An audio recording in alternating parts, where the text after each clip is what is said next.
Buenos días, muchas gracias a todos por estar aquí, a esta que es la segunda sesión de las cuestiones disputadas en torno a la historia de España, que vamos a organizar esta semana de diciembre desde la Asociación Estudiantil Complutense Comunera de la Facultad de Filosofía de la UCM. Y bueno, pues el tema que vamos a tratar hoy gira en torno al mito del Al-Ándalus, y sobre él pues va a disertar el profesor Serafín Fanjul, al que agradezco desde la organización pues, que haya tenido la bondad de ilustrarnos al respecto de este tema, y paso seguidamente a presentar de una manera pues, un poco breve. Pues como muchos ya conocerán y es de sobra conocido, es uno de los arabistas más reputados de España a día de hoy. Él es doctor de Filología Semítica en esta Facultad de Filología que conoce en este edificio, y fue director del Centro Cultural Hispano del Cairo. Ha sido hasta hace pocos años catedrático de Literatura Árabe de la Universidad Autónoma de Madrid, y también es miembro, si mal no estoy, de la Real Academia de Historia Española. Y bueno, pues por mencionar algunos de sus artículos y obras, pues voy a citar algunos, por ejemplo, Causas de procesos amoriscos en la Nueva España, el Islam y el segundo texto, el segundo sexo, perdón, y más en relación al tema que nos ocupa, el artículo La armonía de las tres culturas, una invención europea, y los libros A través del Islam y Al-Ándalus contra España, la forja de un mito. Y bueno, pues sin más, reitero los agradecimientos pues, por estar aquí, y desde luego pues a nuestro ponente muchas gracias. Bueno, también yo tengo que empezar con agradecimientos a los organizadores por tener la amabilidad de invitarme, y por supuesto a ustedes por tener la requerida amabilidad de venir a oírme. Como él ha dicho, yo fui primero alumno en esta facultad, cuando se llamaba Filosofía y Letras. Estudié aquí Filología Semítica, después, muchos años más tarde, hice la especialidad de Historia de América, pero eso ya era por gusto, era ya puro vicio. Y bueno, he sido primero profesor aquí unos años y después catedrático en la Autónoma muchísimos más años, hasta que pedí la jubilación preventiva para defenderme de lo que venía, libre de lo que ha venido. Y bueno, pues más o menos mi obra está resumida en esa presentación. No hemos venido aquí a hablar de mí, sino de algo que seguramente al menos han oído tangencialmente en alguna ocasión, y seguramente más que tangencialmente. Es una idea determinada que se ha difundido, que se ha establecido sobre la historia de Al-Ándalus, una parte de la historia de la península ibérica. Digo lo de la península ibérica porque lo de la historia de España es otro tema, sobre lo cual hablaré ahora.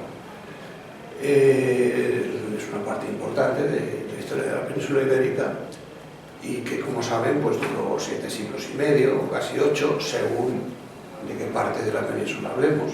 Fueron 7 siglos y medio en Granada, Almería y Málaga. En el resto fue menos, o mucho menos, o muchísimo menos. Creo que no descubro nada si digo que en alguna de las autonomías actuales se está utilizando esta idea, esta resucitación, o esta resurrección, perdón, de Al-Ándalus como una seña de identidad. No quiero anticipar argumentos de lo que voy a decir después, pero en Andalucía, cuando empezó el sistema democrático actual, la transición, etc.,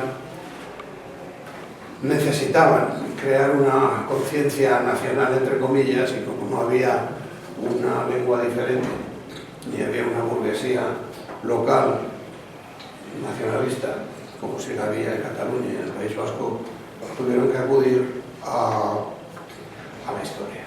Entonces pensaron cuál es el signo diferenciador mayor que hay en Andalucía respecto al resto de España.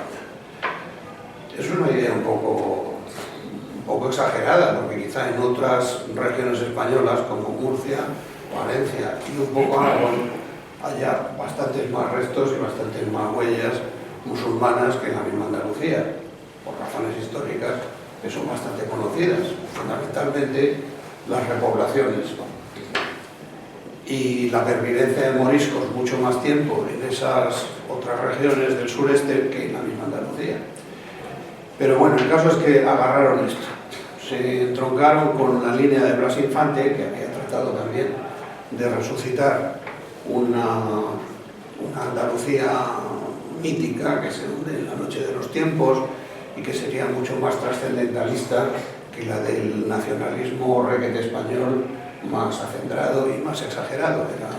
La idea de Blas Infante respecto a Andalucía era realmente exageradísima, porque decía que los andaluces existían ya en 2000 años antes de Cristo y que por supuesto de Andalucía había salido absolutamente todo lo que hay en el mundo, y que Andalucía existía ya como ente, existía ya como construcción cultural, social, étnica, etcétera, que existía ya desde los tiempos de los tartesios, etcétera, lo cual sencillamente no tiene nada que ver con la realidad histórica, pero para su uso político de la Junta Liberal a principios de los años 20, pues le venía bien.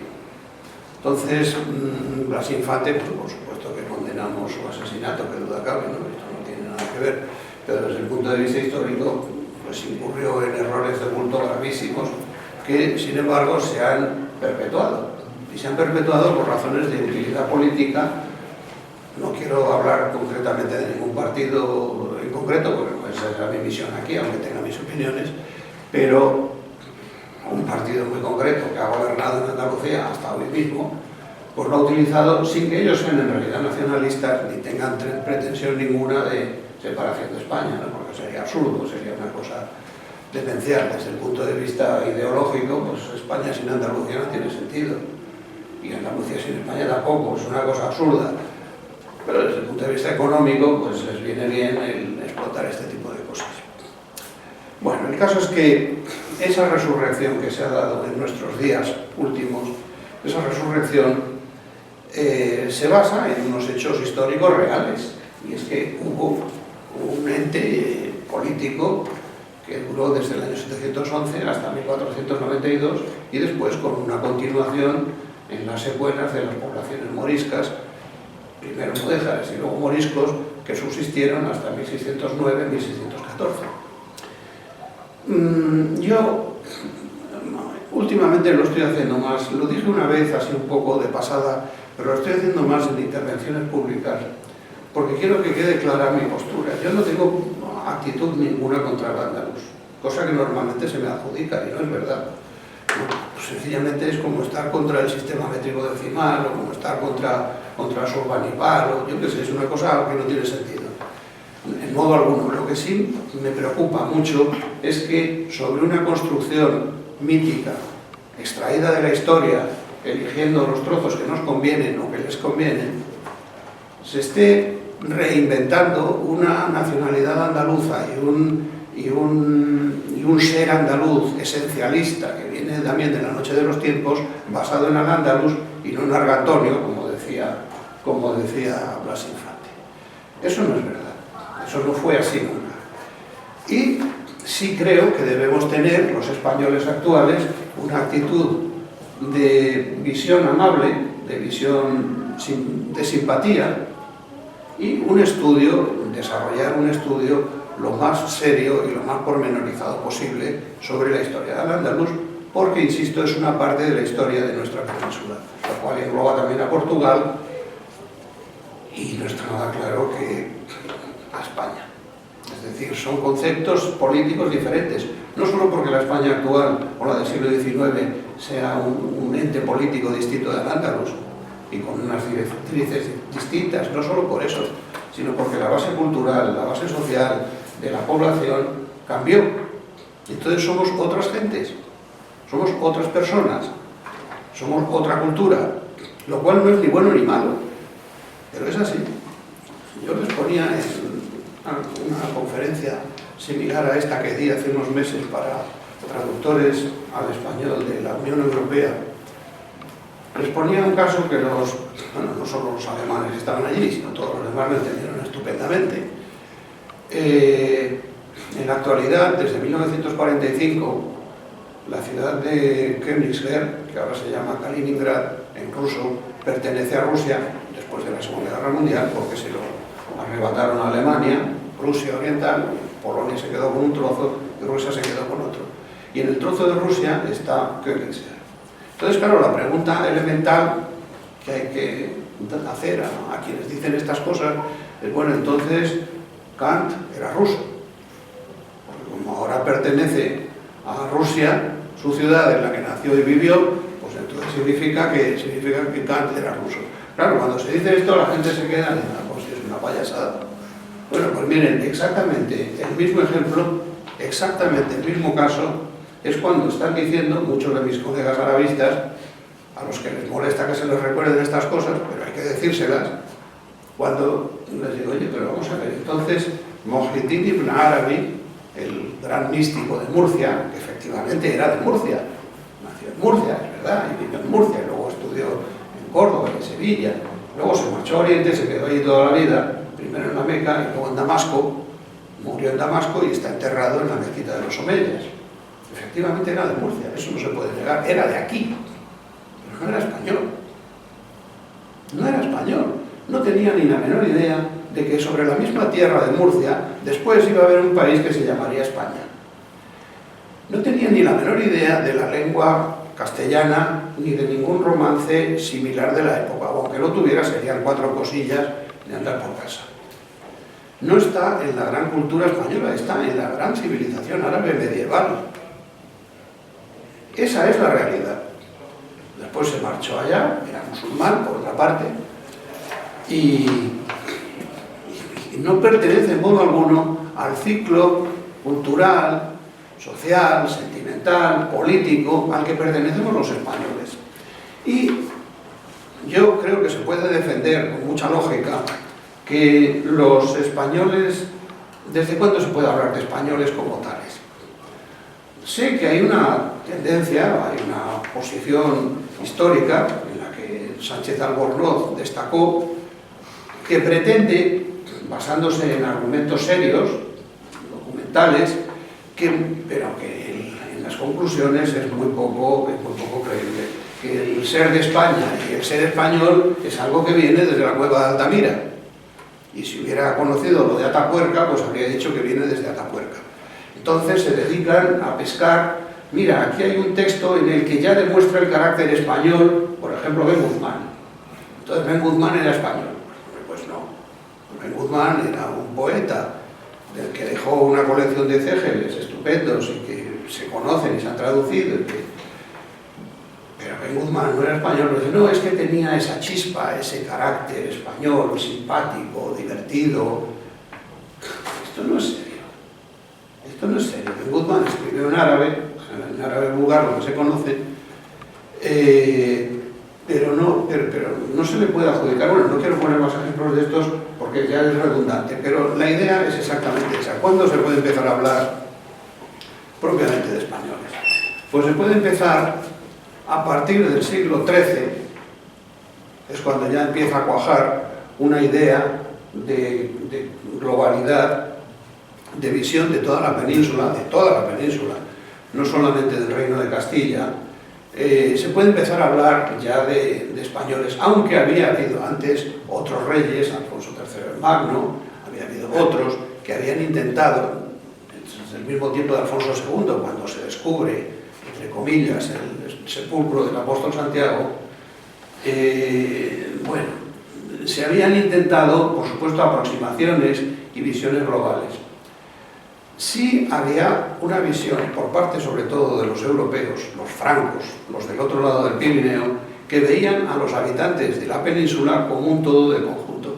Pero eso es un poco la tendencia que se tiene en todas partes y en todas las comunidades, a ver los distintos de nosotros, aunque sean de distintas procedencias en distintos lugares, como un todo homogéneo en el que son todos iguales. Hay una cierta tendencia, bueno, sobre todo cuando hay una base, porque efectivamente había un derecho consuetudinario que más o menos venía de la época romana y visigótica, había proximidades lingüísticas, aunque todavía no había lenguas diferenciadas perfectamente, el castellano, el gallego-portugués, el catalán-valenciano, nos metamos ahora en esas cosas, el aragonés, algunas formas de asturiano, pero bueno, no eran todavía lenguas conformadas del todo. Y yo creo que hasta el siglo XIII, que es cuando ya se empieza a pensar en términos de globalidad más en serio, ya Fernando III da el gran salto de conquista del Valle del Guadalquivir, después Alfonso X con sus obras históricas, sus obras filosóficas, las traducciones y demás, ya va conformando una base documental que se puede considerar propiamente española.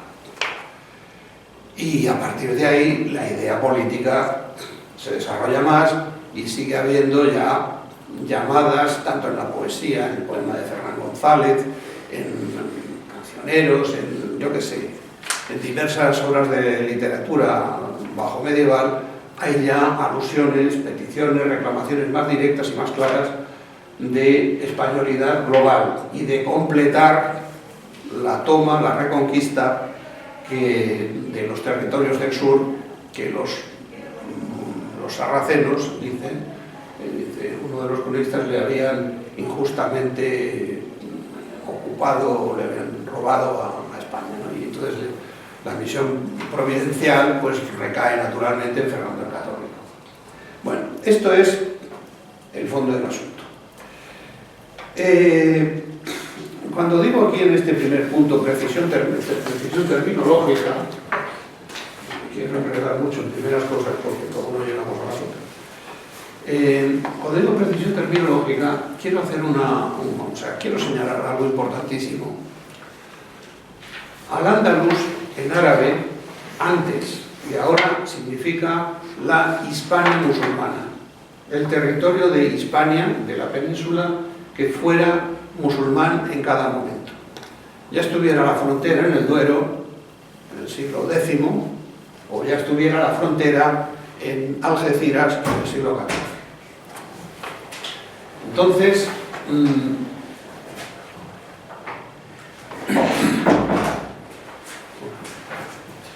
Entonces, digo, Al-Ándalus no significa Andalucía, aquí es a donde quiero llegar. En árabe no es Andalucía. Lo que ocurre es que en la actualidad, pues eso que antes decía, se está utilizando en Andalucía como sinónimo. Andalucía Al-Ándalus, y no es verdad, incluso lo dicen periodistas, lo dicen políticos, pero es que los mismos árabes no lo entienden así. Pero ahí han dado con esto y bueno, y ahí sigue.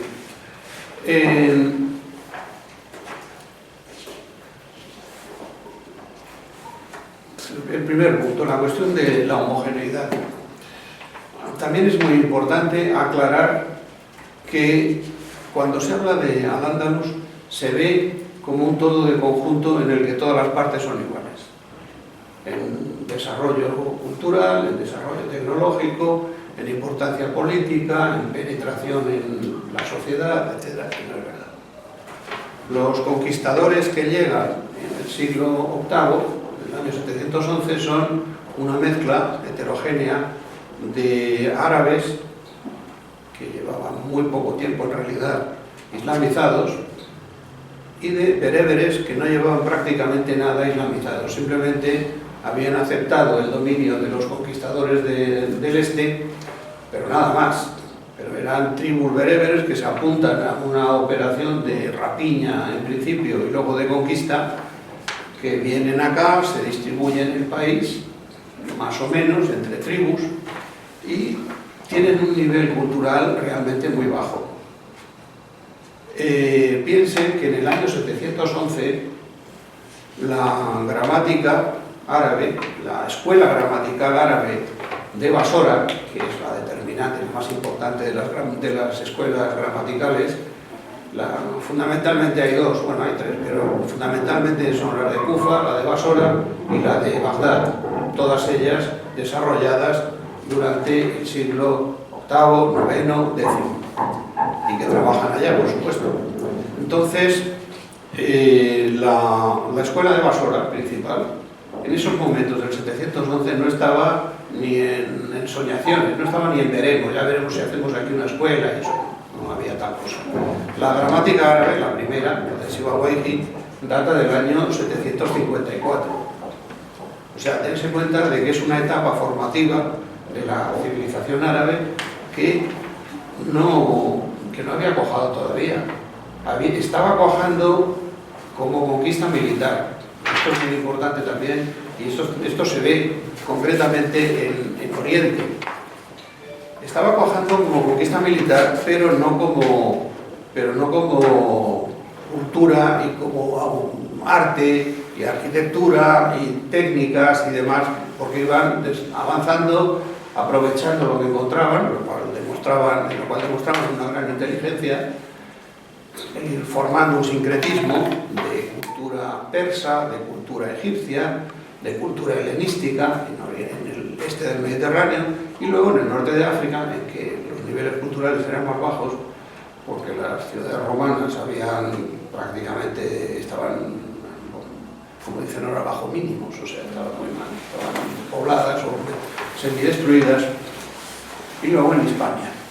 Entonces, no se puede considerar a los árabes conquistadores del siglo VIII equiparables a los del siglo XI, que tienen ya una gran producción literaria de importancia, o a los constructores de la Alhambra en los siglos XIII, XIV, XV, etc.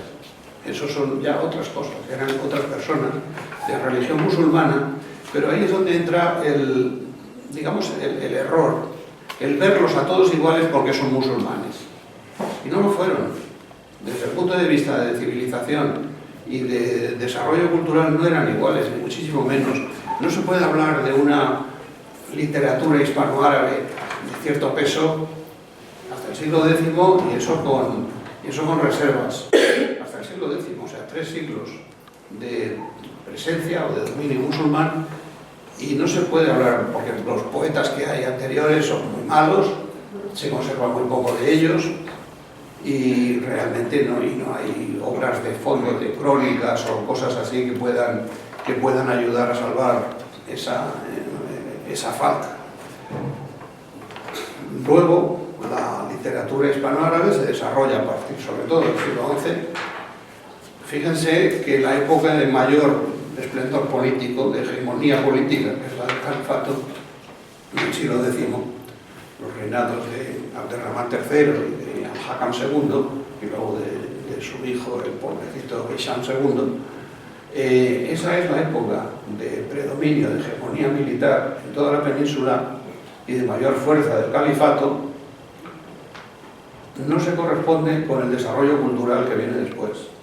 El desarrollo cultural es posterior a la pérdida del poder político, en que ya son los cristianos los que empiezan a imponerse por partes en los distintos reinos de taifas que se fundan, y es a partir de ahí, siglo XI, siglo XII, siglo XIII, cuando ya se puede hablar de una gran literatura hispanoárabe de calidad, y es la época de la que datan gran parte de los monumentos principales, no todos. Es verdad que la mezquita de Córdoba es anterior, es a partir de finales del siglo VIII, pero incidiendo otra vez en lo de la pobreza cultural de los conquistadores, si ustedes visitan la mezquita, ven que hay varias fases de construcción.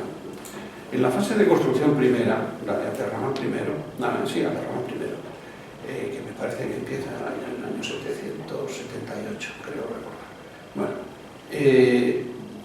a partir de ahí lo que nos encontramos es sobre todo utilización de columnas, de capiteles, de basas, procedentes de monumentos romanos, visigóticos,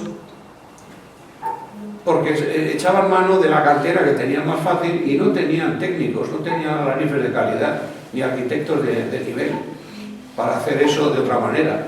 Es una cosa que se ve también, exactamente esto mismo, se ve también en la primera mezquita que se construyó en Egipto, la de Amr ibn al-As, el año 600, a partir del año 636. Ahí ocurre exactamente lo mismo. Han utilizado materiales de construcción de otras construcciones anteriores, sobre todo también romanas y griegas. Pero, o sea, a mí me emociona cuando veo aquello, ¿no? Las columnas son de distinta altura, y entonces para equilibrar el techo, para que no se quede aquello bailando, le ponen un modillón encima del capitel para equilibrar y que quede todo a la misma altura, pero son columnas de distintas alturas. Es una cosa impresionante, lo cual también indica el nivel constructivo que tenían los conquistadores de Egipto. No lo digo como una crítica, lo digo simplemente como una descripción ambiental de la situación real que había. Cuando Abderramán III realiza una de las ampliaciones más importantes y más bonitas de la mezquita de Córdoba, se trae alarifes bizantinos. Y es lógico que lo hiciera, porque eran los que sabían hacer los montajes esos de mosaicos que adornan toda la parte del mihrab, de la mezquita, y toda la parte esa todo que está cerrada con una especie de valla de madera, la matsura. Se trae gente de fuera, y no era malo, era una cosa normal en la época, y ahora también lo es. Echar mano de un arquitecto inglés para construir el aeropuerto de Barajas, ¿no? ¿Por qué no? Entonces, digo que esto de los niveles culturales y el hacerlo todo igual, verlo todo igual, pues no, eso induce a errores graves. Hay una cuestión que venía de Oriente, una cuestión importante, que se repite también en la conquista de la península ibérica, la conquista de Al-Ándalus. Es que en un primer momento no se concibe, no se percibe la idea, la noción de choque de religiones. Lo que hay es una conquista cultural, sobre todo esto empieza así cuando conquistan Jerusalén, los árabes de la península, conquistan Jerusalén, Damasco y otras ciudades de Palestina y de la costa de Siria. Los textos que tenemos de los patriarcas cristianos de la época, Máximo el Confesor, Sofrónimo, Anastasio, del monasterio de Santa Catalina, Máximo el Confesor era patriarca de Jerusalén.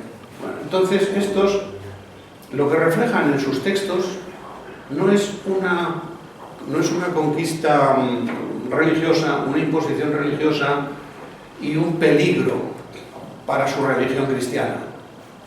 Lo que reflejan es un castigo militar de parte de unos bárbaros que nos han caído aquí por culpa de los pecados del emperador Heraclio. Saben que había una correlación, se tenía la idea de que los pecados de los magnates y de los reyes repercutían luego sobre la suerte del país que dirigían. Y entonces todos estos patriarcas, toda esta gente, lo que está reflejando es un problema que les ha echado encima una gente que viene de fuera, que viene del desierto, con una forma de vida y de actuar bárbara, al menos según sus criterios, y tan es así que en sus escritos no aparecen ni siquiera palabras como Islam, Corán, Muslim, nada menos. En los escritos de estos señores de aquella época, cristianos, no aparecen estas ideas. Eso aparece después, aparece 60, 70 años después, cuando ya establecidos los musulmanes empiezan a aumentar, a proliferar. Entonces es cuando se empieza a ver el problema, como cuestión religiosa. Pero anteriormente es una cuestión meramente militar y práctica. Eso va a ocurrir también en Hispania. En los primeros momentos lo que se está reflejando es un conflicto de conquistadores de fuera que obligan a la población a tomar, sobre todo a someterse, a pagar tributo, y de momento no se está planteando la cuestión de la islamización. En Oriente el problema religioso que tenían los cristianos era la herejía monofísica, y era eso de lo que se ocupaban, todos estos que he citado, Máximo y demás, se ocupaban fundamentalmente de la herejía monofisita, porque era un problemón dentro del cristianismo de Bizancio y de Oriente Medio. En Hispania el problema había sido con los arrianos en la época visigótica. Entonces, en los primeros momentos no hay eso. En las crónicas que tenemos, por cierto, este capítulo de las crónicas y las fuentes es también muy importante. En las crónicas que tenemos del siglo VIII, tenemos dos crónicas latinas, una la de 741, que es muy breve, y otra la crónica mozárabe de 754, que pueden ustedes quizá todavía conseguir. Bueno, hay varias traducciones, una de Gil,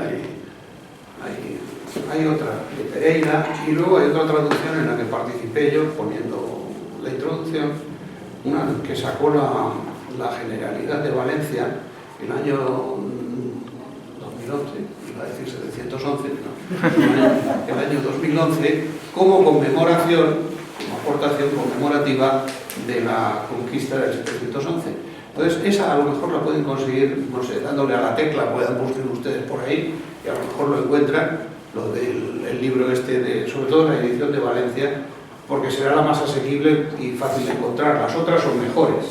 Aunque yo haya participado en la otra, creo que las otras son mejores. La de Pereira y la de Gil creo que son mejores. Pero creo que, pero me parece que la más fácil de encontrar es esa. En la crónica de 711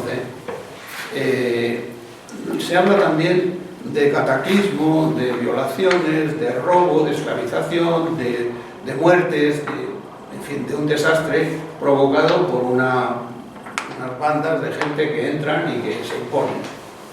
Pero no se habla de conflictos religiosos, no se ve ahí un problema de que nos van a quitar nuestra fe. Eso vendrá después, ya en el siglo IX, eso vendrá sobre todo en el episodio, que no son días, sino que es un periodo de los llamados mártires de Córdoba. A mitad del siglo IX, durante los reinados, los sultanatos de Abderrahmán II y Mohammad I, hay ahí una rebelión muy estentórea de eremitas cristianos que vivían en la serranía de Córdoba y que empiezan a protestar contra el Islam porque están viendo que el Islam ya es un problema más que militar, es un problema ideológico, religioso y también cultural, porque incluso los cristianos, los mozárabes, están dejando de hablar en latín, empiezan a hablar en árabe y se asimilan a la cultura árabe, aunque estén manteniendo la religión cristiana. Esta asimilación es algo completamente normal, aunque mantuvieran más o menos la religión cristiana. Es una asimilación completamente normal porque el Islam era un poder, era un espacio enorme desde el Atlántico hasta el corazón de Asia, en el que se podían mover ideas, gentes, mercancías de manera bastante fácil. Entonces lo lógico era que si alguien quería escribir un poema o lo que fuera, pues quería que eso se difundiera y llegara lo más lejos posible. Y el Islam, la sociedad islámica, era una forma de hacerlo. Es como hoy en día, por mucho que nos toque las narices, perdonen la expresión, pues si alguien quiere que sus cosas se conozcan, sus libros se conozcan, pues lamentablemente tiene que difundirlo en inglés. Es así, nos guste o no nos guste, es así. A mí no me gusta. Pero en la época, pues el árabe, la lengua árabe, ya en el siglo IX había tomado otra altura, otra difusión, y era una vía de penetración, y era una forma también de subir socialmente. Hacerse musulmán, eso ya era el último paso, hacerse musulmán, islamizarse y arabizarse culturalmente era una forma de subir. Mucha gente lo hizo. Entonces, a finales del siglo IX, aproximadamente la mitad de la población masculina de Al-Ándalus ya eran musulmanes. Y hay que hacer hincapié en lo de población masculina, porque las mujeres tenían escasa relevancia social y política, y por lo tanto lo que importaba era que los maridos fueran musulmanes y los hijos. Los maridos garantizaban que los hijos iban a ser musulmanes. Entonces, si la madre quería seguir siendo cristiana, más o menos, pues allá ella. Quedaba totalmente relegada en ese tipo de, vamos, en ese tipo de problemas, ¿no? de protección social.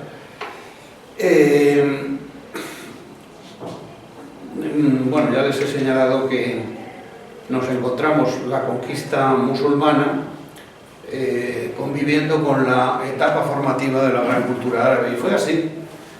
Los árabes sobre la marcha, desde el momento que lanzan las conquistas, se lanzan sobre a partir del año 732, se lanzan sobre el creciente fértil de Oriente, o sea, Irak, Siria, Líbano, Palestina, eso es lo que se llama el creciente fértil, y luego sobre Egipto. Los árabes empiezan poco a poco a generar textos, primero religiosos. Tienen que conformar, tienen que asegurarse de cuáles son sus bases religiosas. La base religiosa número uno es el Corán.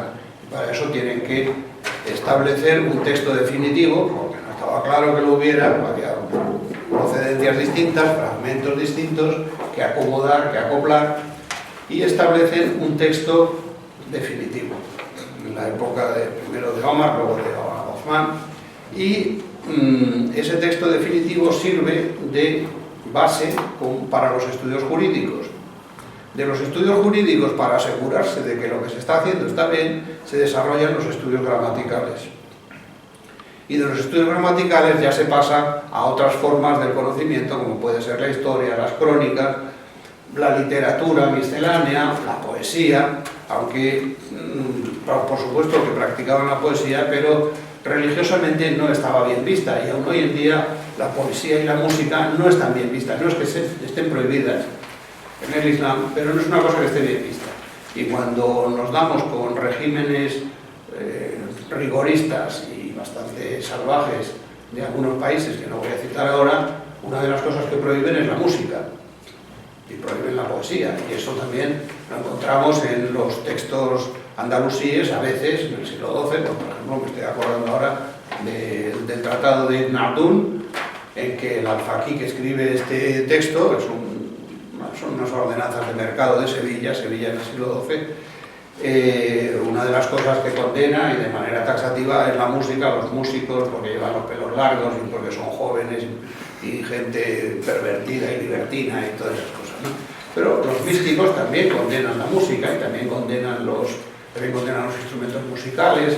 Dice un místico, uno de los maestros de Ibn Arabi, dice que cuando estaba en sus ejercicios de meditación místicos, pues se oía sonar una dufe, o sea, un pandero, ¿no? O una flauta, pues se tapaba los oídos porque no podía soportar aquellos sonidos del demonio, etc. O sea, pues digo que hay una imagen mala en el Islam oficial respecto a este tipo de manifestaciones artísticas puramente lúdicas y puramente satisfactorias para el ser humano.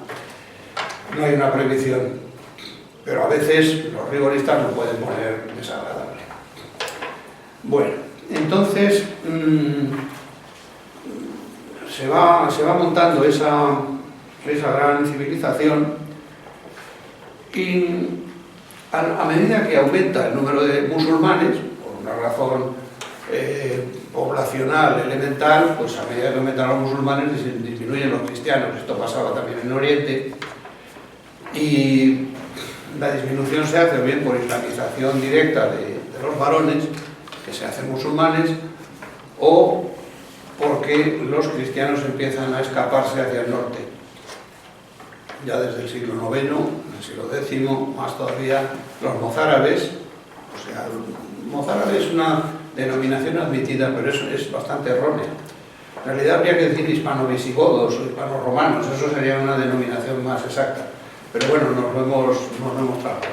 Los mozárabes empiezan a escapar hacia el norte, y los reyes de Asturias y de León, y luego los de Aragón, empiezan a utilizarlos como repobladores de las nuevas tierras, para los que bajaban, del Valle del Duero, Zamora, León, Valencia, más abajo, se iban repoblando con mozárabes.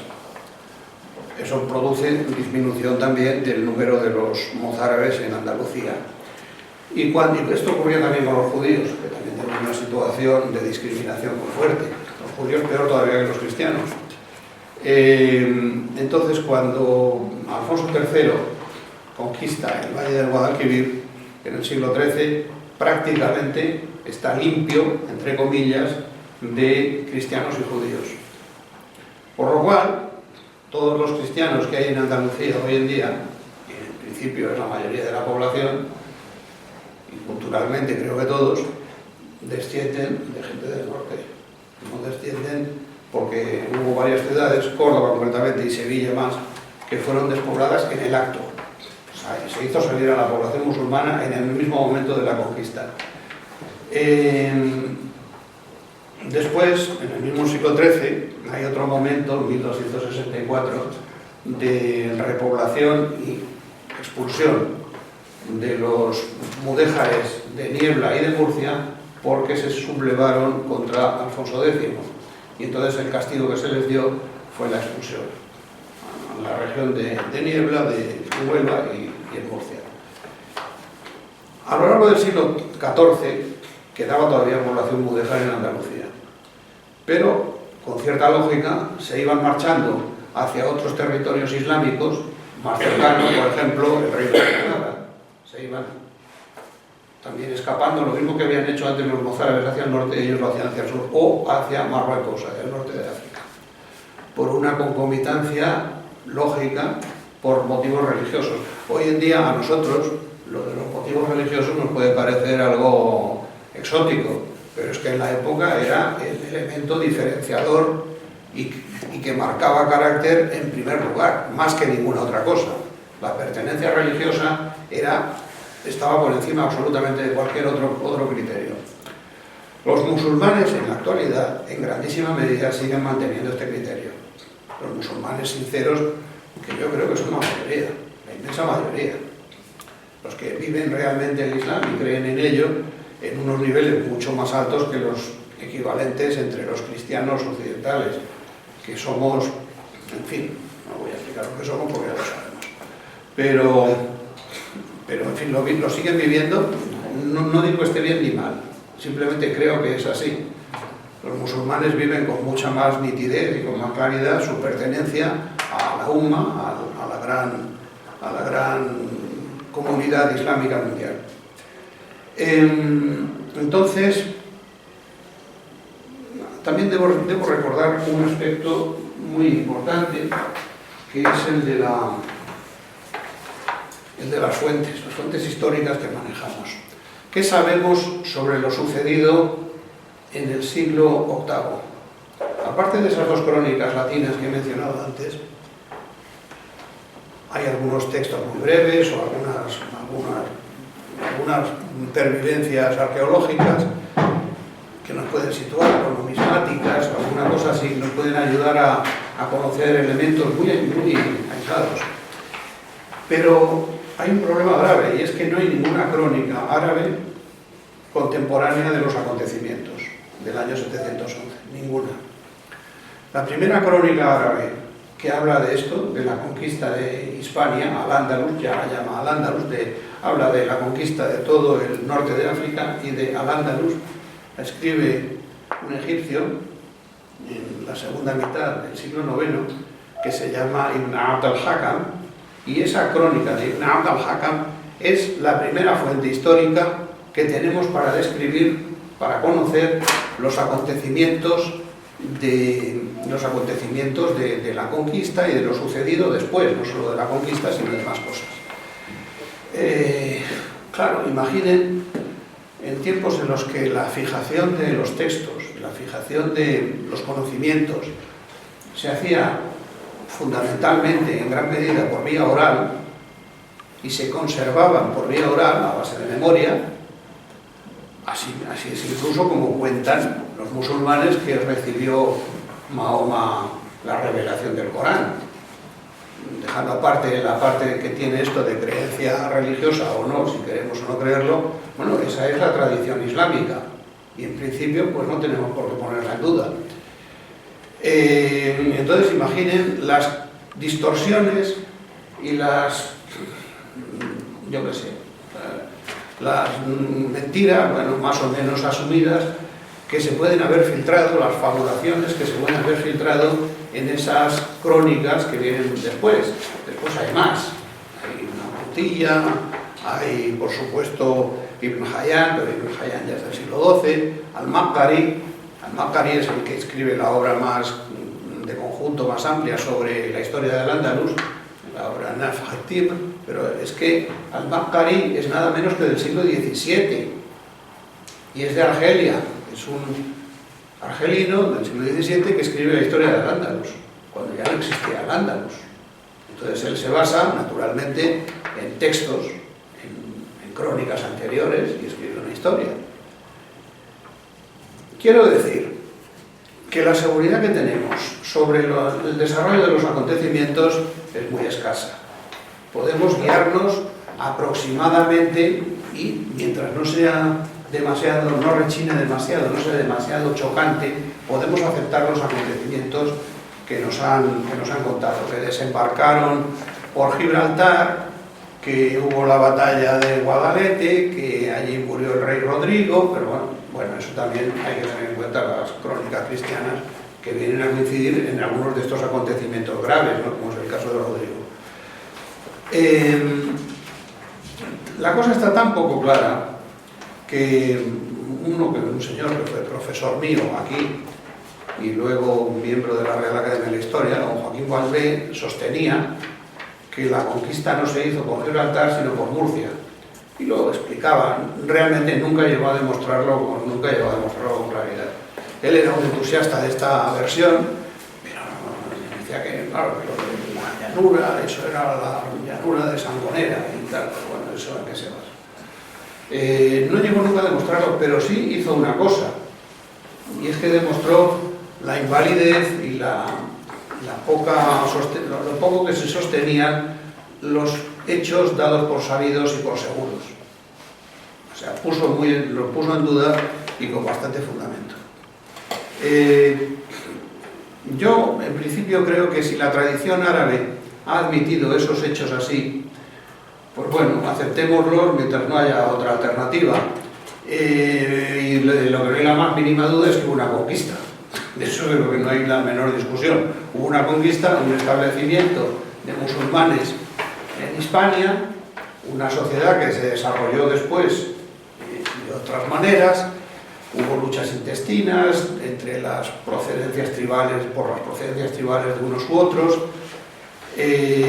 por la aportación de los bereberes, que vinieron en distintas oleadas por distintos motivos. En fin, la historia del Andalus no se la voy a contar porque es muy larga y no tendríamos tiempo para tal cosa, ¿no? Entre los tópicos que se manejan mucho, y a mí me parece lamentable, es la repetición de la idea de que Al-Ándalus era un paraíso. Blas Infante fue uno de los culpables al meter estas cosas. Pero luego han contribuido mucho los poetas malos, han contribuido mucho los poetas que dicen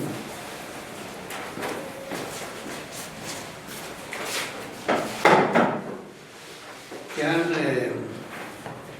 idealizado la historia de Al-Ándalus, la sociedad de Al-Ándalus, elevándola a la categoría de Edén, en el que la comida era baratísima, todo el mundo sabía leer y escribir, todo el mundo componía poesías, las lavanderas estaban allí en la orilla del río y pasaba el emir y decía medio verso y entonces la lavandera lo completaba y entonces el emir decía, pues con esta me voy a casar. Entonces se casaba con ella. Esta historieta es curiosa porque está referida a dos personajes distintos, uno a Ibn Abbad de Sevilla y otra, y es la misma historia, referida a Abderramán III la misma historia con distintos nombres de las lavanderas. Y bueno, pues son cosas que se aceptan como tradiciones anecdóticas, entretenidas, pero claro, no pueden valernos como documentación en serio. La idea del paraíso la han mantenido desde la pérdida total de Al-Ándalus, la han mantenido los árabes durante siglos. Concretamente en árabe dicen, y además lo dicen escritores actuales, con toda tranquilidad, el Firdaus, el Mafqud, el paraíso perdido. Y así es como se refieren a Al-Ándalus. A mí me parece que esto es una idealización del pasado, de cualquier pasado, que no tiene mucha apoyatura real. Nunca hubo paraísos en ninguna parte.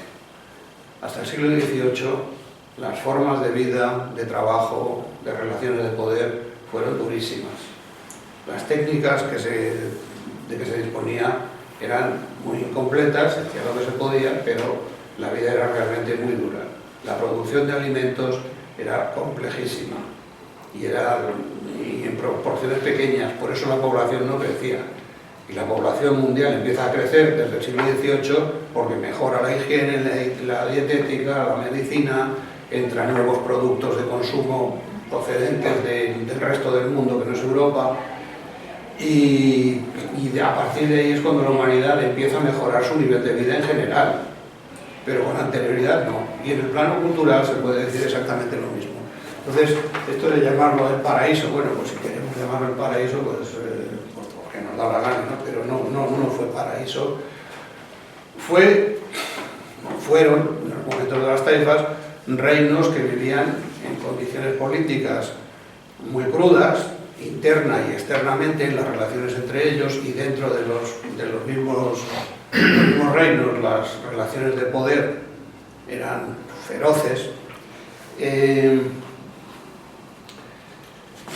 Vamos a ver, hay otra cuestión final que quiero tocar, aunque tenga ya poco tiempo. Hay otra cuestión final que es el del grado de relación que hay entre Al-Ándalus y la España posterior. Antes les decía que cuando se conquista o reconquista, según la terminología que queramos usar, el Valle del Guadalquivir, la población sale a veces forzada y a veces voluntariamente, porque veían, en primer lugar, no querían estar bajo un poder cristiano por el riesgo que corrían de terminar perdiendo su religión.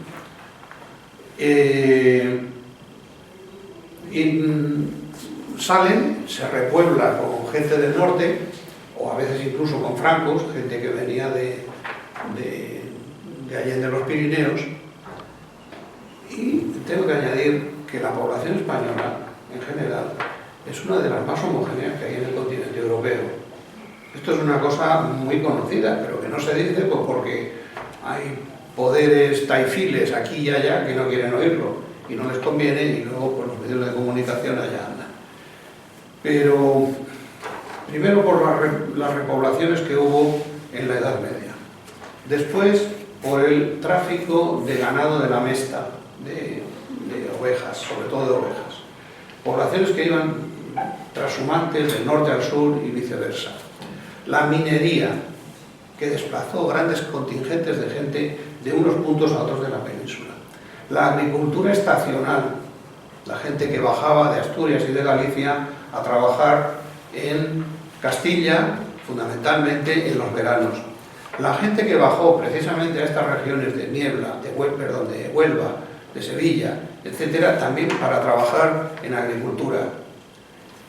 Luego, en fin, las guerras civiles que hemos tenido, que no han sido pocas, también han tenido sus desplazamientos. Y luego ya por último, la industrialización, más o menos entre comillas, el desarrollismo del franquismo, que desplazó, no porque el franquismo se pusiera a desplazar, sino porque si había trabajo en Barcelona, la gente de León se iba a Barcelona. No solo porque hubiera ahí un plan siniestro para quitarle su carácter a los catalanes, sino porque allí había trabajo y en León no. O se iban a Bilbao o venían a Madrid, hay que decirlo todo, ¿no? Entonces, la población está mezcladísima. Por eso es por lo que cuando se dice esto de las andaluzas, o oscuro. Esto es un poco teórico, ¿no? Porque vas a Sevilla y resulta que de 10 niñas, 4 y media son rubias. Y en Málaga, es así. ¿Y por qué razón? Bueno, pues por esto que estoy diciendo, de las mezclas de población. ¿Qué grado de influencia ha quedado en nuestra cultura actual? Vamos a ver, tenemos un capítulo que es el del léxico en español y también en gallego, y también en valenciano y catalán. En el caso del castellano, para no extendernos demasiado, en el caso del castellano tenemos 850 étimos que con los derivados componen aproximadamente un total de unas 3.000 palabras. Y a eso hay que añadir unos 2.000 o 2.200 topónimos, nombres de lugar, sobre todo de toponimia menor, no nombres de ciudades, alguna hay, Albacete, Almería, pero la toponimia árabe está más bien en topónimos menores. Es verdad que el Guadalquivir o el Guadiana son topónimos árabes, evidentemente, pero también se llama a veces al Guadalquivir el Betis, aunque sea de una manera un tanto poética, arcaizante, pero bueno, también se le llama así. Es verdad, hay esas 5.000 palabras, digamos, entre topónimos y sustantivos y adjetivos. El problema está en que primero es un léxico que está cayendo en desuso a pasos agigantados, no de ahora, desde el siglo XIII, porque han ido cambiando las técnicas, y al cambiar las técnicas se han introducido las nuevas palabras que designaban esas técnicas.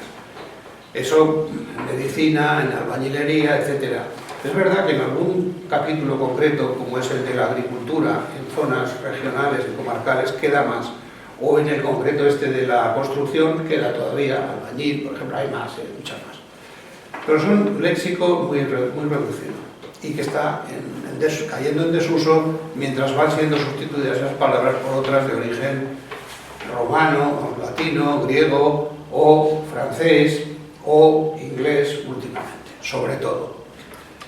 Y hay otro aspecto fundamental, y es que el léxico no es el elemento determinante principal de una lengua.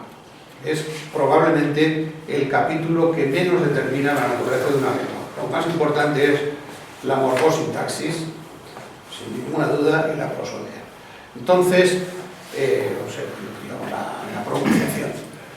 Entonces, en ese capítulo de la morfosintaxis no tenemos prácticamente pervivencia árabe alguna, excepto hay solamente un caso de morfología, que es el adjetivo de relación terminado en i, por ejemplo, baladí, o que generalmente se aplica a algunos gentilicios, algunos patronímicos precisamente relacionados con árabe, por ejemplo, ceutí, por ejemplo. Sin embargo, se dice melillense. Excepto este caso de terminación de adjetivo, vamos, de patronímico, no hay nada en morfología castellana. Y hay otro capítulo también importante que hay que señalar, y es que no hay léxico de orden espiritual relacionado con la vida espiritual de origen árabe, lo cual indica mucho de cuál era el grado de compenetración profunda en temas, en niveles abstractos, no solo religiosos, que por supuesto una religión no va a tomar la terminología de la otra, a no ser por razones muy especiales en alguna palabra muy concreta, ¿no? Por ejemplo, cuando traducimos del árabe la palabra mimbar, pues como nadie sabe lo que es un almimbar, aunque existe la palabra en el diccionario, pero nadie sabe qué es un almimbar. Entonces yo, si tengo que traducir eso, pongo púlpito, porque eso sí entiende la gente lo que es. Pero vamos, eso es un caso muy excepcional. Naturalmente la religión cristiana pues no se adapta a la terminología del árabe y viceversa. Pero en ideas abstractas, en ideas espirituales, no hay léxico árabe.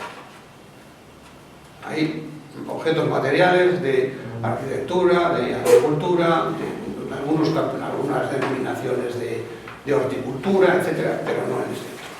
Lo cual da una idea de la penetración real y de la famosa fusión de culturas. sea escaso.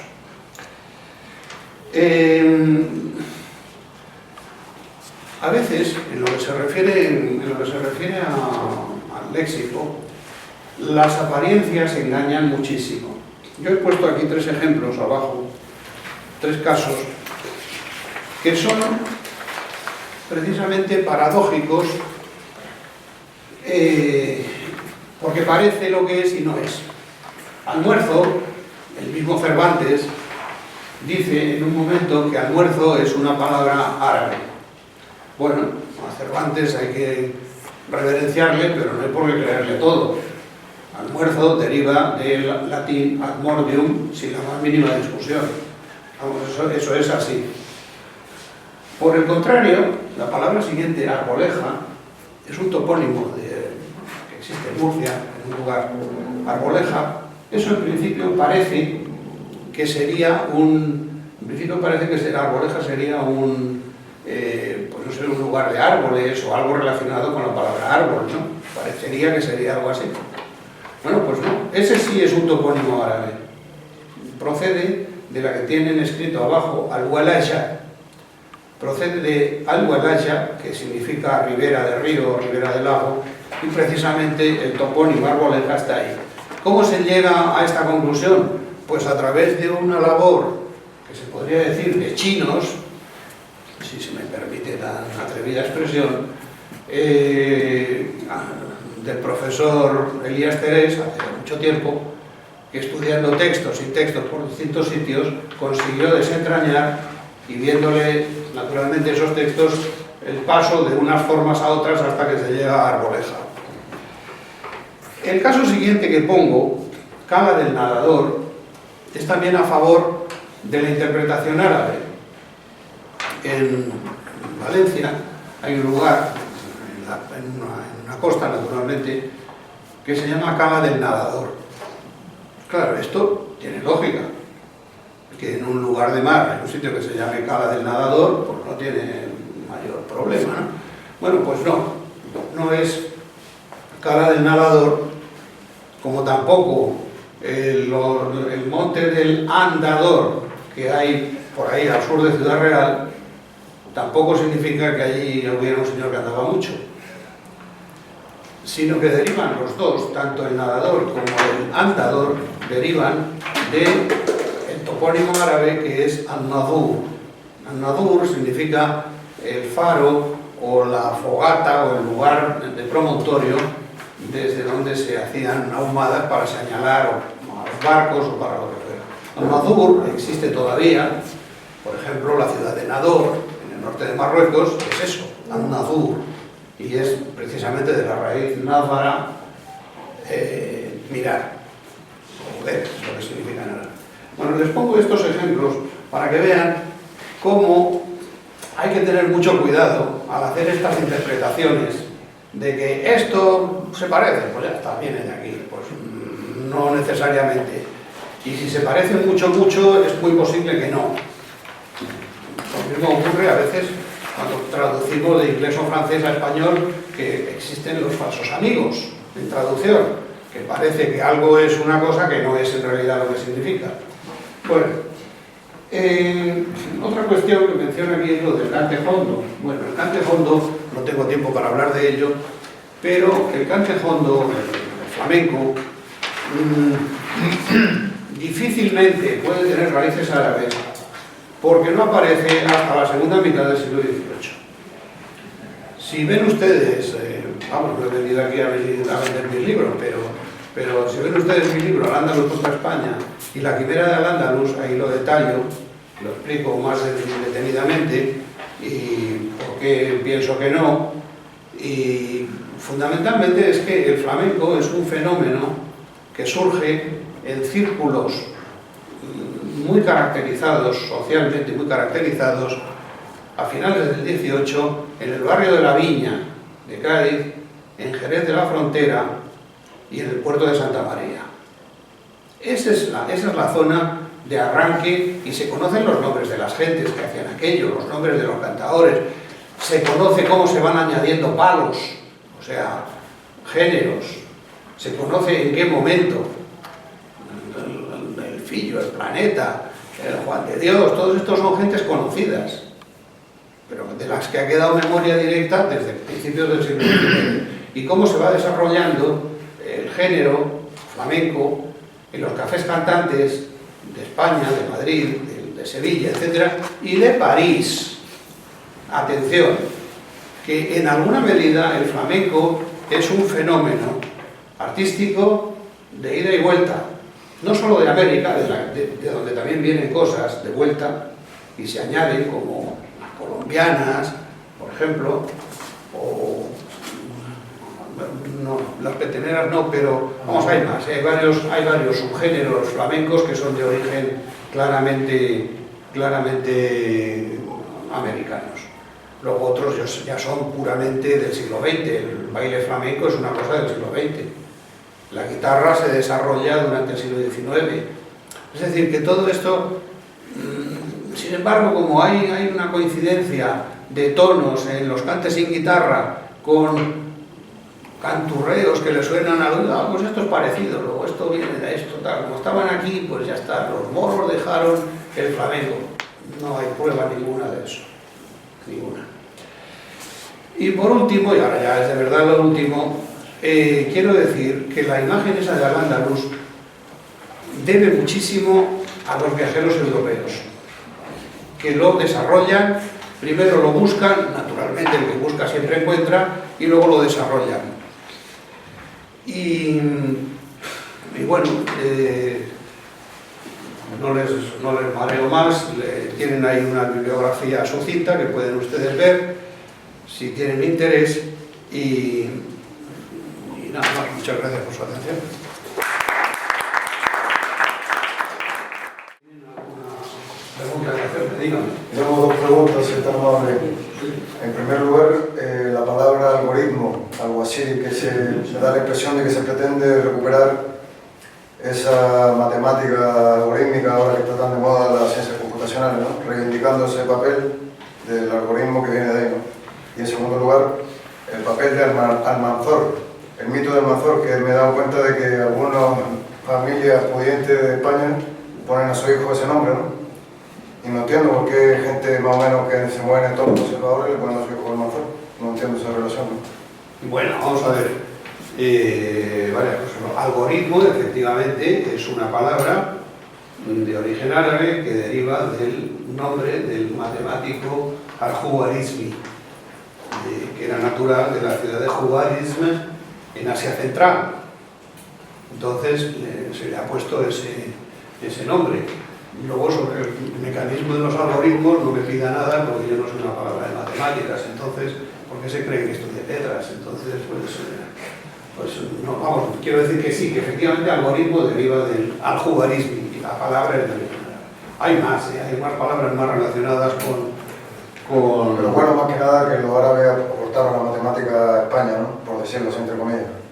Vamos a ver, los árabes fueron transmisores de conocimientos, no solo gramática, de matemáticas, sino también de química, de filosofía, de medicina, que habían recibido en Oriente Medio, y en la India y en Persia. Entonces fueron transmisores y, por ejemplo, los números que usamos pues son los números árabes. Y el sistema, que es lo más importante, no las formas. De todas maneras, no sé si saben ustedes, quizás sí, que los árabes orientales, es decir, desde Libia para allá, utilizan los números indios. En tanto, de Túnez para acá, y Occidente incluido, usamos los números árabes. Curiosamente, la India y Pakistán tienen un muy alto nivel de computación, ¿no? Sí, es verdad. Bueno, otra cosa, eso de que por qué le ponen de nombre Almanzor a los hijos.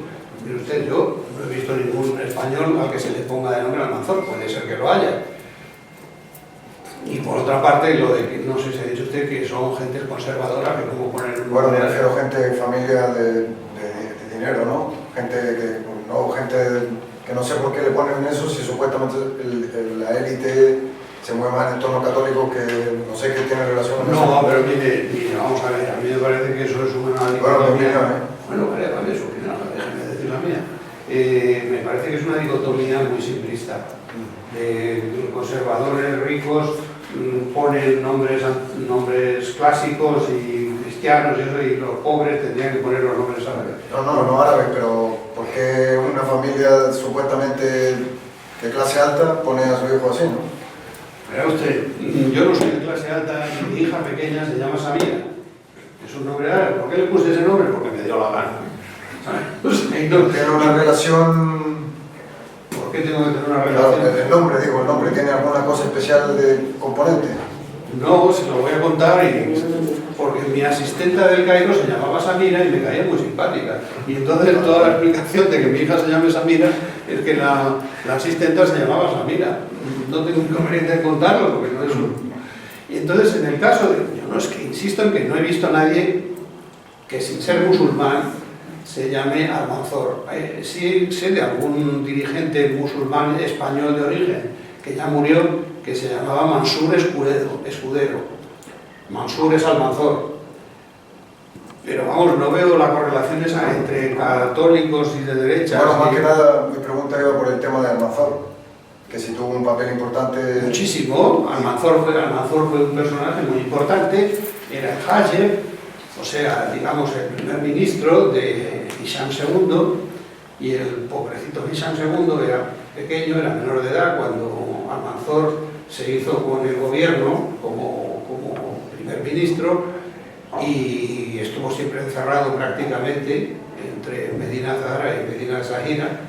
El pobre Hisham, pues bueno, llevó una vida muy recluida, no contaban con él para nada, y Almanzor efectivamente desarrolló desde el año 976, que es cuando muere Hakam II,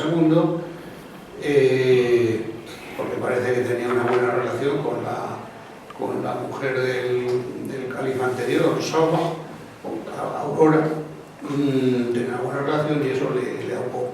Entonces era el jefe del ejército y el jefe de las finanzas y el jefe de la administración y todo, hasta su muerte en el año 1002, y efectivamente fue un personaje de gran importancia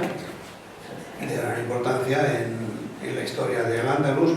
Realizó numerosísimas campañas al norte, campañas en que arrasaban y destruían las ciudades. Llegó a Santiago, por supuesto a Barcelona, Tarragona, León, Astorga, no en una ocasión, sino en varias. ¿Asturias? Asturias no llegó a entrar en Asturias. Fundamentalmente, cuando los musulmanes, ya fuera en el siglo VIII o después, no entraban en un territorio, era porque carecía de interés económico. Tengan en cuenta que Asturias en aquella época era una región muy pobre desde el punto de vista económico de la época. Lo mismo ocurría con Galicia. Cuando los bereberes, en el año 736, que estaban ocupando Galicia, se van, es porque hay una hambruna feroz, no hay comida, y se marchan. Porque la producción que había en aquel momento pues era de algunas castañas, quizá alguna manzana, y poco más, o mijo, que era como saben, un cereal muy pobre en calorías. Entonces, aquella gente buscaba objetivos económicos, y si eran territorios alejados, difíciles de mantener, con un clima duro para lo que ellos buscaban, pues normalmente los criterios económicos predominaban. Y entonces Asturias no era una región especialmente atacada por esos motivos.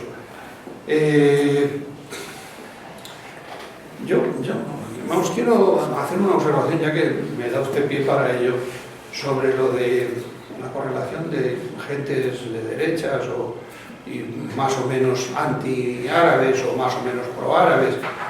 Tengo que decir que esa es la idea que existe. Sí, bueno, pues no tiene que ver con la realidad. Un mito sociológico. Sí, porque mire usted, el franquismo y durante la guerra civil promovió el nacionalismo marroquí y le dio luego a Marruecos del protectorado y a los moros que vinieron con él, etcétera, le dio unas prerrogativas y siguió manteniendo durante muchos años después la idea de la estupenda amistad con los países árabes y la diplomacia de Franco con los árabes, etcétera, etcétera. O sea que y había la corriente de los militares africanistas que eran absolutamente pro-moros.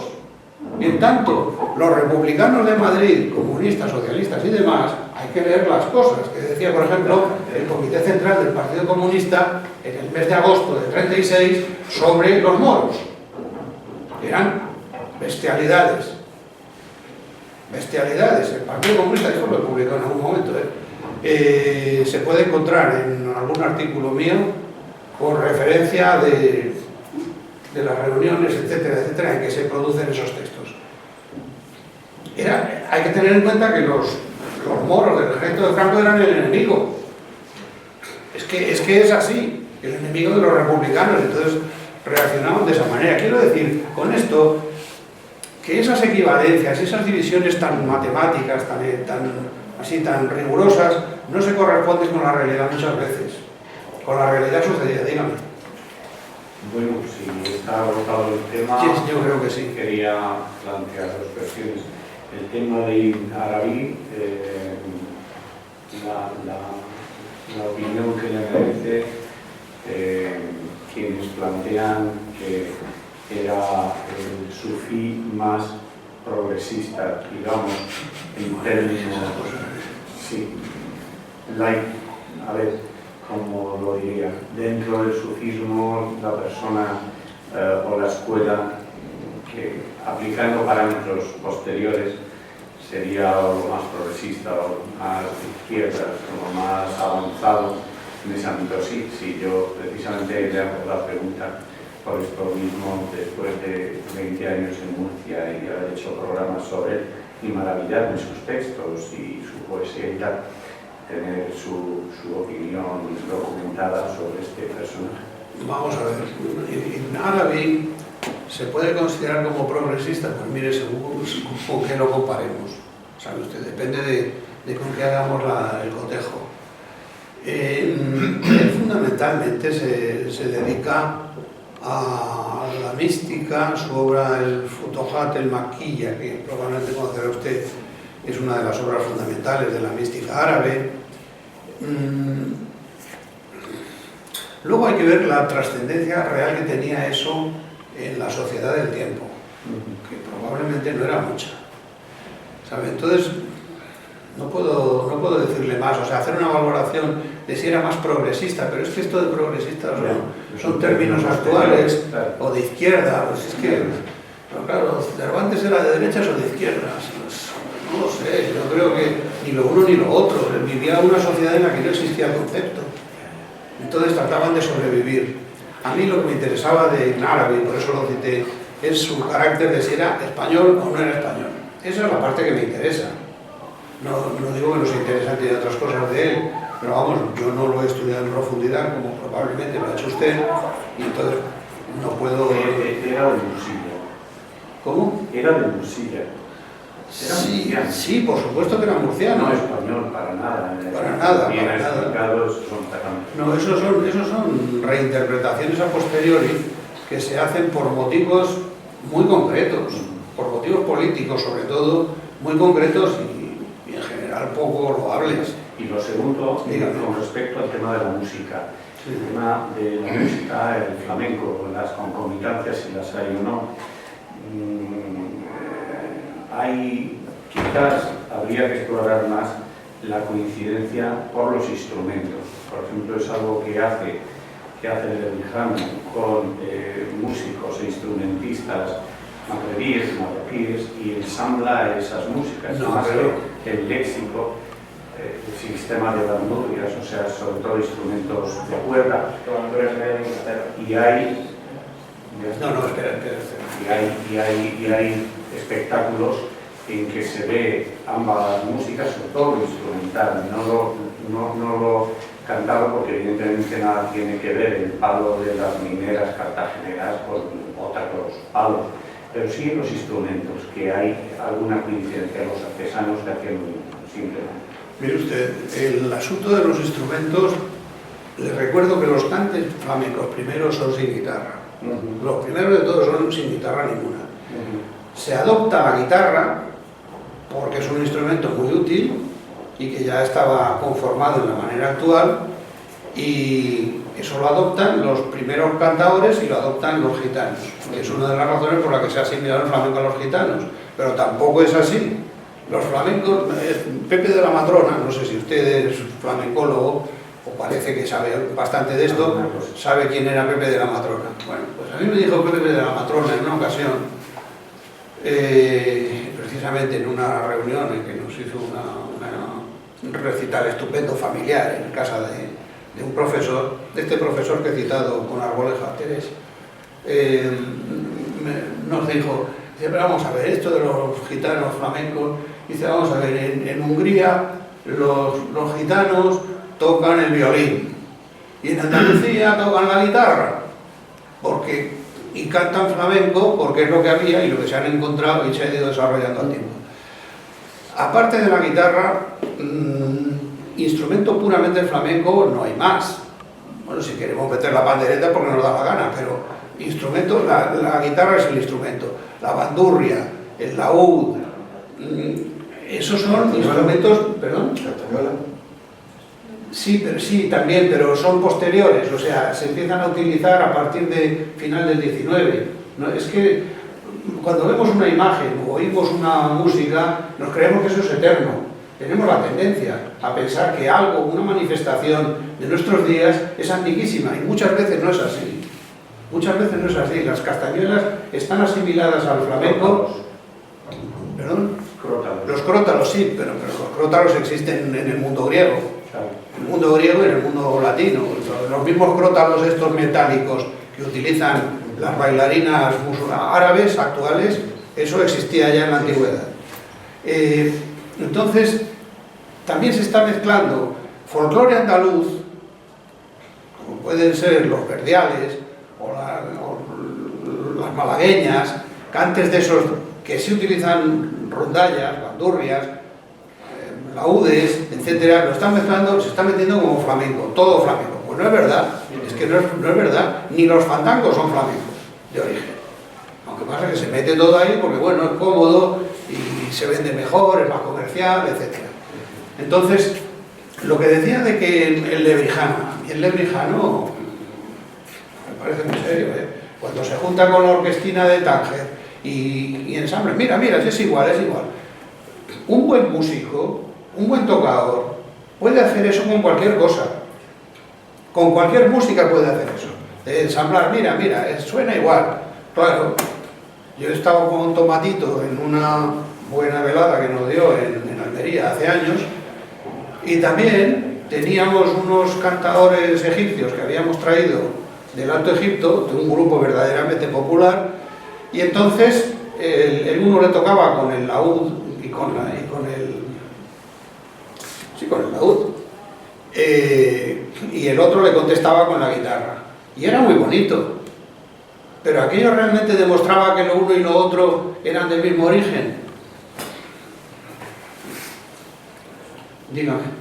Sí, respecto a esto, aquí el año pasado y el anterior hicimos una jornada sobre folclore que precisamente una de las cosas que tratamos fueron pues, también las mitologías y demás que se han dado desde disciplinas como la antropología y demás sobre el folclore. Y por eso mismo, lo mismo que decir, la UD se había hasta en los países nórdicos, o sea, y se tocaba la UD hasta en los pueblos de Inglaterra.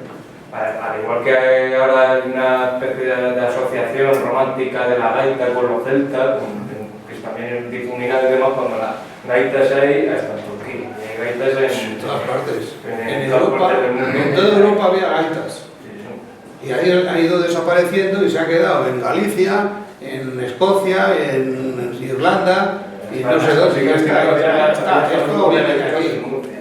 Hay crónicas de descripción que había gaiteros que tocaban la gaita por pueblos de la Sierra de Segura. Sí. O la fanfona y demás que tocaban romances de ciego en cuenta. Es una asociación que ha venido a posteriori y demás por etnógrafos que pues eso, lo que has dicho, creo que eso era alterno y a posteriori han visto que en Andalucía se tocaba la guitarra y la bandurria, pues esto es flamenco y además lo relacionan con los moros. La guitarra se desarrolló en España. Sí. Se sabe que Bueno. tenía 4 cuerdas. 50, sí. Spinell le agregó otra y luego no se sabe cuándo se le agregó la sexta. Pero no es un instrumento árabe. Si lo tocan ahora en un país árabe es porque lo han llevado y porque lo han aprendido, pero no es un instrumento autóctono. El rabel es otro instrumento que también existe en el folclore egipcio, por ejemplo, y existe en Santander. Bueno, sin embargo no existe en Andalucía. Murcia. Pues sí, pero no en Andalucía. Bueno, Finlandia está el Rebek, que es un rabel también. Y en Finlandia, como origen de la escuela bolera que se practica desde hace siglos en Málaga y en Murcia. ya.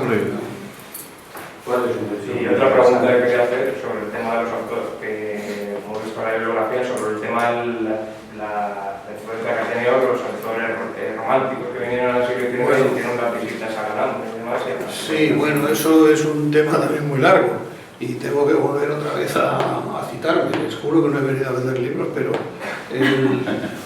no, yo en mis clases de la universidad, pues cuando tenía que citar un libro mío decía, os recomiendo leer, no comprar. Los libros también están en las bibliotecas. Y porque claro, no sé, a los profesores de letras siempre nos da un poco de pudor andar promocionando nuestros libros y más con nuestras víctimas, que son los alumnos. Entonces lo hacíamos con un poco de, yo por lo menos con un poco de dolor, ¿no? De tener que decirlo. Sé que hay otras facultades, medicina, económicas, empresariales y demás, que ahí los profesores venden sus libros casi por obligación y pegándole el tamponazo. Aunque, bueno, el caso es que, mire, en el libro Buscando a Carmen hay desarrollo en todo el libro la idea esta de la penetración de la imagen de Al-Ándalus a través de los viajeros. Como no daba tiempo, pues no he podido entrar en esto, pero mire, les leo un viajero finlandés de... Me estoy tirando mucho y no quiero entretenerles más de la cuenta, vamos. Un viajero finlandés de hacia 1880 dice, viniendo por España, en sus cartas, estoy entusiasmado con todo lo que he visto, que España tiene un carácter español muy acusado. Claro, esto parece, aparte de una redundancia, parece que este hombre es tonto. Pues no, lo que está queriendo decir es que es que la imagen que él traía desde París, donde vivía, es lo que está viendo. ¿No? Luego la verdad es que él mismo va desarrollando, y nosotros igual, y empiezan a decir, pues esto no se parece, pues no encuentro verdaderas españolas. En Córdoba, pues es que no veo ni un solo verdadero español, porque él viene esperando que todos tengan el pelo ensortijado, sean muy morenos, bajitos, que bueno, eso a lo mejor se encontraba, y vestidos todos con albornoces y con turbantes. Claro, eso no lo encuentra. Entonces dice, pero le pasa a este y le pasan a más. Mire, por ejemplo, es una cosa tremenda, ¿no? El mundo de Amichis pues dice que cualquier arco de herradura pues es turco, naturalmente, y todo es una visión del Oriente. Por ejemplo, habla de la visión del Oriente Amichis en la Catedral de Toledo. Mira el claustro y dices que aquí se ven las huellas del Oriente. Dios mío, pero es una catedral gótica, ¿qué está usted diciendo? Y esto lo dice, estas cosas las dicen así tal cual Amichis, o lo dice Gautier dice que la Catedral de Tarragona es también una pura obra musulmana. Ahora, oiga, pero que es una catedral gótica también de los siglos XII al XIII, ¿de qué habla usted, no? Pero bueno, lo dicen, ¿no? Y otro, por ejemplo, también Gautier, cuando llega a Valladolid, dice que ya en Valladolid, mitad del siglo XIX, imagínense, dice, es que ya se perciben los hábitos y los aires del Oriente. Lo dice así tal cual. Y digo, bueno, pero este señor no está en sus cabales, ¿no? Bueno, entonces, y se adjudican a la herencia árabe, entre comillas, toda una serie de cosas que simplemente no entienden, o no saben lo que son, o le chocan. También es verdad que, Irving es otro también por el estilo. Se confunden la tierra, la etnia, la sociedad, la religión, la cultura, lo confunden todo en un batiburrillo y sacan las conclusiones que les da la gana. Insisto que no quiero vender libros, pero que si tienen ganas, véanse de biblioteca o de donde sea el libro Buscando a Carmen, publicado por Siglo XXI, también como los otros dos de Al-Ándalus y Taquimera, todo ello siglo XXI. Dígame. Rememorando a nuestro gran amigo y gran admirador Gustavo Bueno, decía que el catolicismo es el diferente al musulmán, que el conocimiento nuestro está ligado al cuerpo individual, al sujeto creador, mientras que los musulmanes vienen en el entendimiento agente incriticable desde la eternidad hasta la eternidad. ¿Qué opinan ustedes? Perdón, es que no he entendido el argumento que decía Bueno. Bueno decía que el conocimiento, la racionalidad está ligada al cuerpo individual, pero es un entendimiento agente que viene desde el más allá de la eternidad y procura y se mantiene incriticable hasta la eternidad. ¿Qué es libre? Bueno, un poco perplejo, pero sí, creo que sí que es una idea acertada, que el musulmán piensa que no se puede formular crítica de ninguna clase a su creencia, a su forma de vida y a lo que le suceda.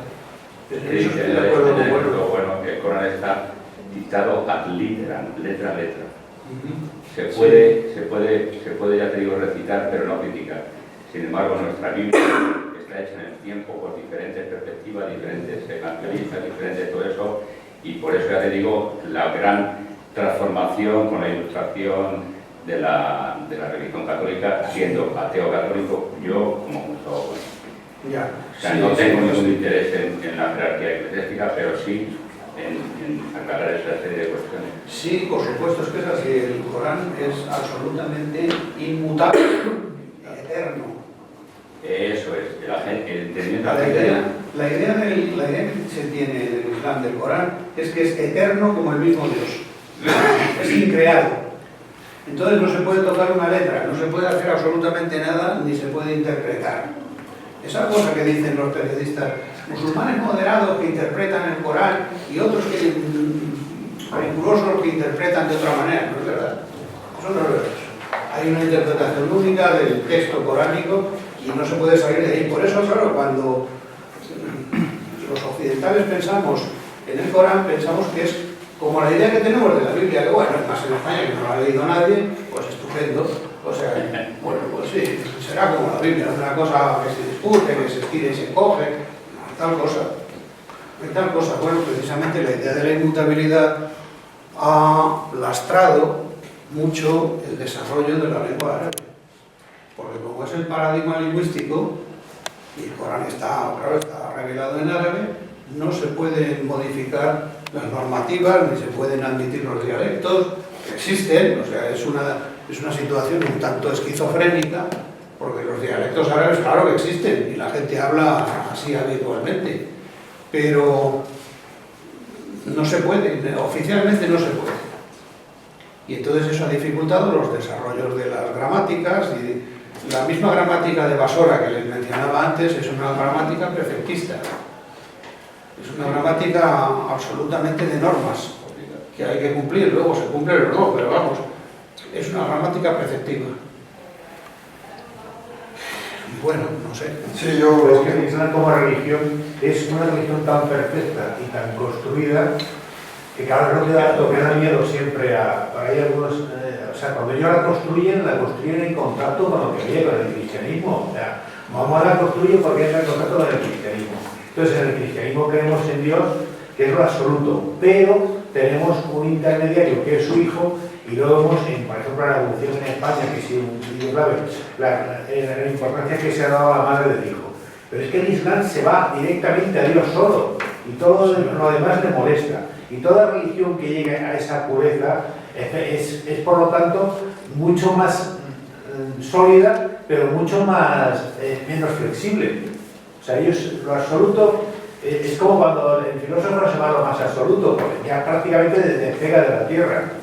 Entonces ese es el gran éxito que tienen ellos. Sí, sí. Y en confrontación religiosa son peligrosísimos, por eso ninguna religión quiere entrar en diálogo con ellos, porque yo me acuerdo de que hay una época cuando estaba Jomeni en su apogeo, que hizo 2 desafíos al Vaticano de que entrara en un debate teológico.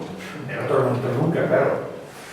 Porque si ellos, porque primero ellos van a hablar de Dios en absoluto, y entonces claro, no dejan campo a nuestras religiones, que de Dios no hablan casi nada.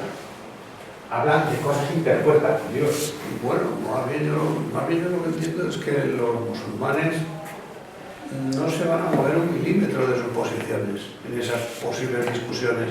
Cuando es verdad que se hacen con mucha frecuencia reuniones en Córdoba, por ejemplo, o en otros sitios de España, de reuniones ecuménicas y que vienen rabinos judíos y vienen pastores protestantes y tal, musulmanes, y son todo juegos florales de protocolo, ¿no? De todo el mundo quiere quedar bien, todo el mundo no quiere quedar como el que da la nota negativa, y todos son buenas palabras y buenos deseos, pero no entran nunca en materia, pues porque no hay posibilidad.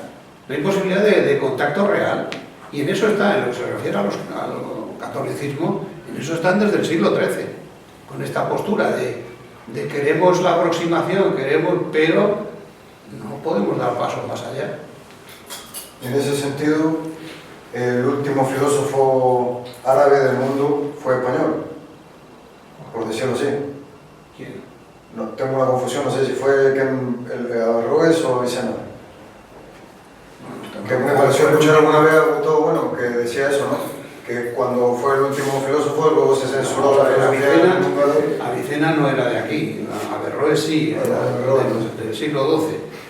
Ibn Rushd, sí, fue filósofo, era más bien platónico, neoplatónico, y... ¿Se acabó ahí la filosofía árabe con él? No, bueno, ha seguido después habiendo más.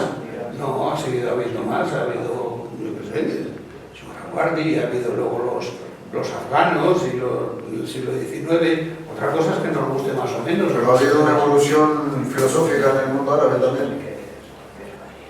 O como dice usted, se mantiene inmutable.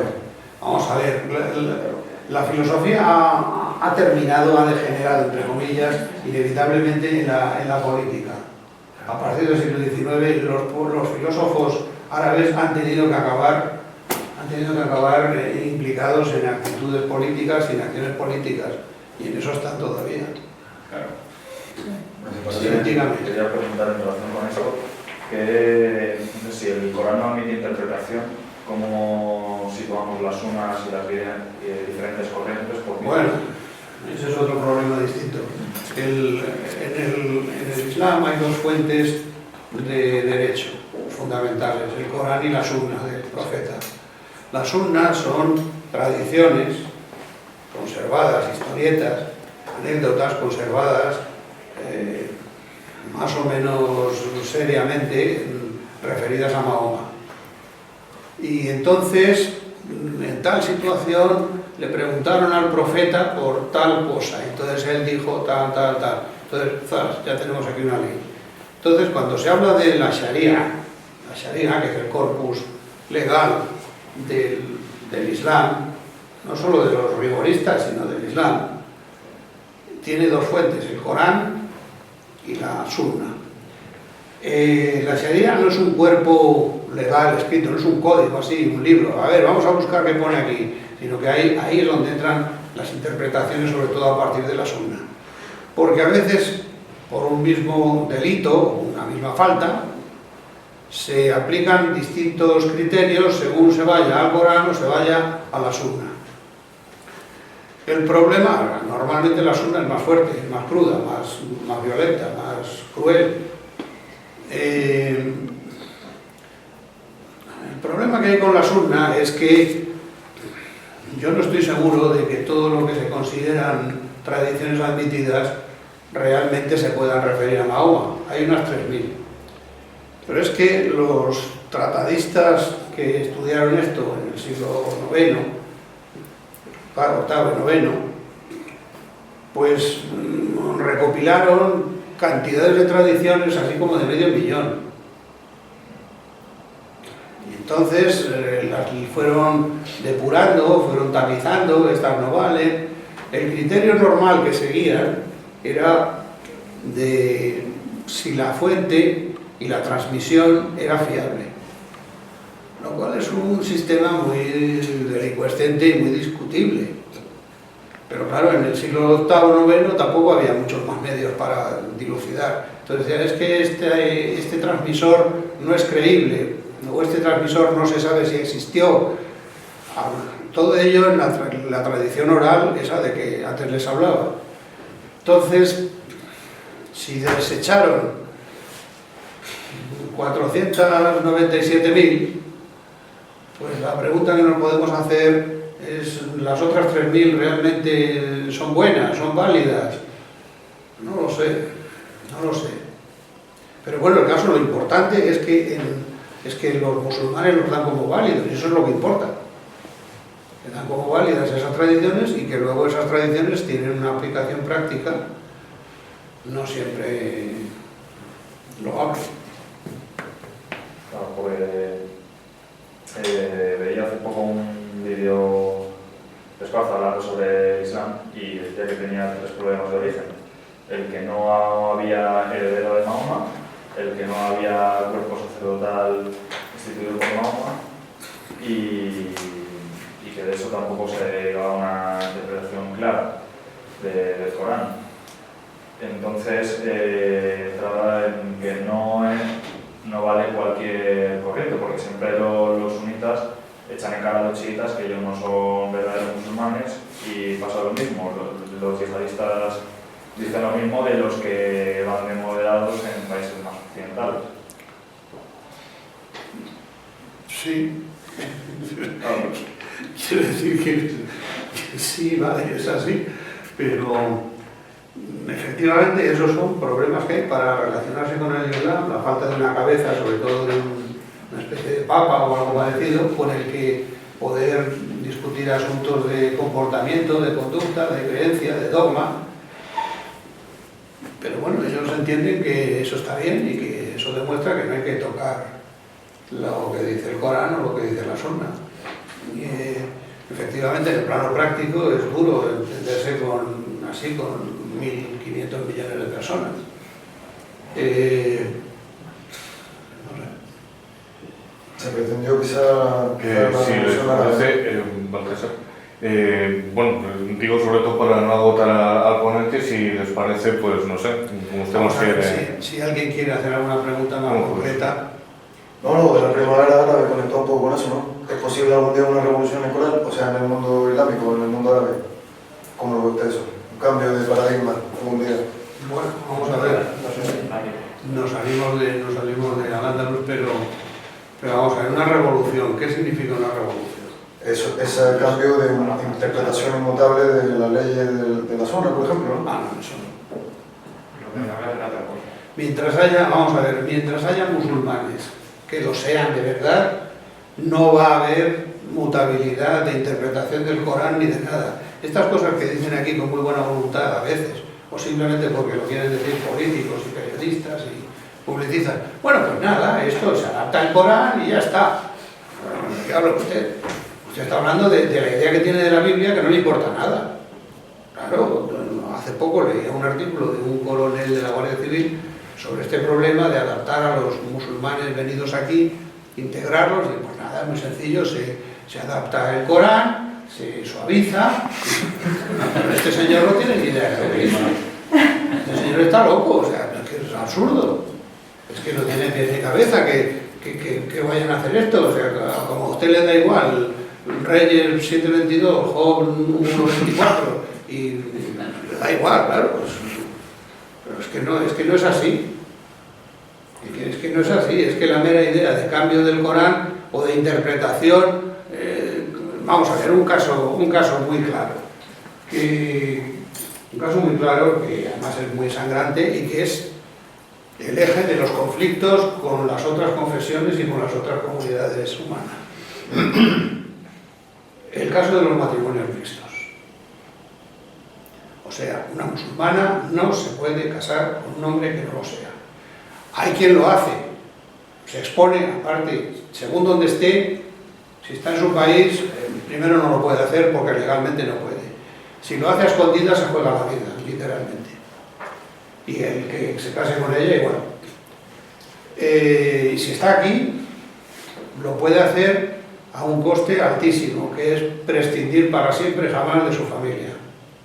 A veces, hay veces, me han contado un caso de una marroquí, generalmente de nivel muy alto, de nivel burgués muy alto, que vive más en Europa que en Marruecos, que se casa con un tipo de por aquí que no es musulmán. A veces los europeos pues ceden y dicen que se hacen musulmanes más o menos ficticiamente para poder casarse, pero eso no es lo normal. Entonces, en ese punto concreto de la prohibición del matrimonio mixto, es que el Corán literalmente lo prohíbe. Entonces, cuando hay una prohibición taxativa del Corán, si lo haces, te dicen, es que tú ya no eres musulmán. Que comulgan, por decirlo. Bueno, por decirlo de alguna manera. Si dices que no te crees lo de los vinos de la boda de Canaán, pues bueno, no pasa nada, puedes seguir siendo cristiano. En otros tiempos no sé si te lo permitirían, pero hoy en día, pues, yo qué sé, no se pone la iglesia muy cruda con esto, ¿no? O lo entienden de otra manera, o lo interpretan, o dicen, bueno, qué maldad. Pero en el Islam no es así. En el Islam no es así. Bueno, pues nada, les agradezco mucho su asistencia y... Un aplauso para nuestra...